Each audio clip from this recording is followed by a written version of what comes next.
आसतु देखु आपण मैंने जानी आमर जो 10th कौन रे 10th जो बोर्ड एग्जाम होची आज आमर थिला पे कौन हिस्ट्री आउ पॉलिटिकल साइंस रो कौन क्वेश्चन एटा आम रहा सेट सी रो क्वेश्चन आसतु आम संपूर्ण भाव में जो 50टी MCQ आमर आसीला सबूर आंसर मु लाइन बाय आपन को कहीदेवी आपण मैंने देखी नियंतु। प्रथम क्वेश्चन कौन थिला स्वाधीनता बेलू ओडिशा रे निम्नोक्त केउ विश्वविद्यालयटी अवस्थित थिला कौन बारे ऑप्शन बी 1 नंबर हो ऑप्शन बी उत्कल विश्वविद्यालय एटा आम कौन थिला सेट सी। तापर 2 नंबर देख ओडिशा रे केंद्रीय धान गवेषणा केन्द्र केउठारे अवस्थित थिला कौन बारे 2 नंबर ऑप्शन सी कटक।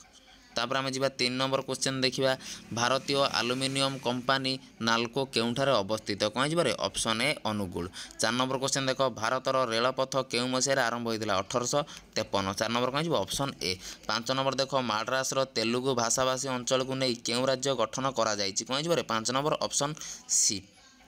तापर देख 6 नंबर कौन बारे ऑप्शन ए अब्राहम लिंकन। 7 नंबर देख कौन ऑप्शन डी 18 वर्ष। तापर 8 नंबर देख कौन ड्राइविंग लाइसेंस प्राप्ति निमंते सर्वनिम्न बयस केते दरकार 18 वर्ष। तापर देख 9 नंबर 1954 मसीह भारत और चीन मध्य केउ चुक्ति स्वाक्षर होता कौन बारे पंचशील। तापर देख 10 नंबर केउ मसीह सोवियत रूस विजय कौन विलय घटी कौन 1991 ऑप्शन बी। 11 नंबर देख जालियाना बाग केउठार अवस्थित अमृतसर कौन 12 नंबर देख किए ओडिशा प्रादेशिक कांग्रेस कमिटी प्रथम सभापति थिले किए रे गोपबंधु दास। तापर 13 नंबर देख कौन बारे option D right answer. 14 number कौन हम केउ मसीह इंग्रेज सरकार अगस्ट दान घोषणा करते 1940। तापर देख कौन बारे 15 नंबर सुभाष बोस केउठारे आजाद हिंद सरकार गठन करते कौन बारे ऑप्शन सी सिंगापुर।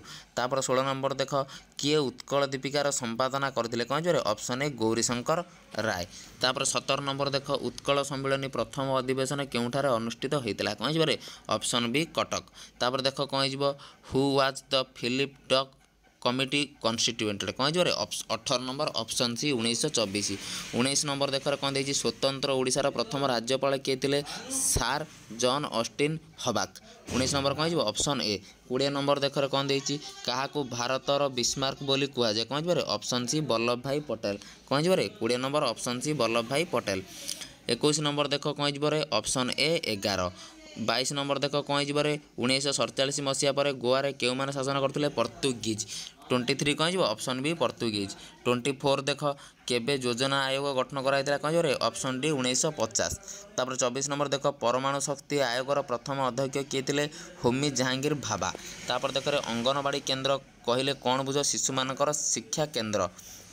तापर 26 कौन ऑप्शन ए। 27 कौन बारे ऑप्शन डी। 28 कौन बारे ऑप्शन सी। 29 कौन बारे ऑप्शन सी। 30 कौन बारे ऑप्शन बी। 31 कौन बारे ऑप्शन डी। 32 कौन बारे ऑप्शन सी। 33 कौन बारे ऑप्शन ए। 34 कौन बारे ऑप्शन ए। 35 कौन बारे पहले ऑप्शन सी। 36 कौन ऑप्शन सी। 37 कौन बारे ऑप्शन ए। 38 कौन ऑप्शन डी। 39 कौन बारे ऑप्शन ए। 40 कौन बारे ऑप्शन बी। 41 कौन ऑप्शन बी। 42 कौन ऑप्शन बी। 43 कौन बारे ऑप्शन सी कर्णाटक। 44 कौन ऑप्शन सी संघात जनित बेकारी। 45 कौन बारे ऑप्शन डी जातीयतावादी। 46 कौन option D option B Hirakud 46 कौन बारे ऑप्शन बी हीराकुद।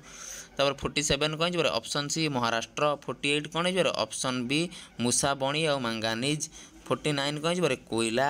50 कौन बारे नारोरा कौन उत्तर प्रदेश कौन रे कौन कुदाकुलम कौन बारे कर्णाटक। ये आज आम 50टी क्वेश्चन संपूर्ण भाव मुझे डिस्कसन कराइदेली देखी नियो। जो मैंने प्रथम थर चैनल वीडियो देखुच चैनल को सब्सक्राइब करी कौन करे लाइक शेयर कर दियो सांग मान सहित रही। जय जगन्नाथ।